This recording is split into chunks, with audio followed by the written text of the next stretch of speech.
প্রতিটি মানুষের জীবনেই খুব গুরুত্বপূর্ণ কিছু মানুষ থাকে, যাদের ছাড়া মনে হয় তাদের জীবন চলবে না।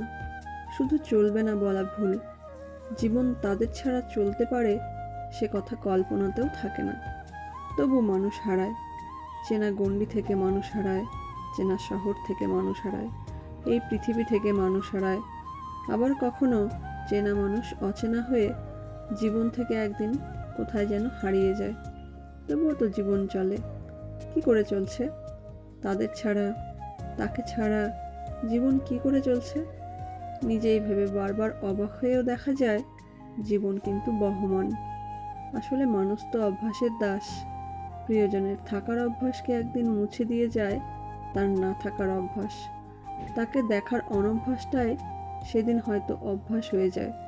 আর দীর্ঘশ্বাস চেপে রেখে কিছু মানুষকে সেই অভ্যাসে অভ্যস্ত হয়ে যেতে হয়।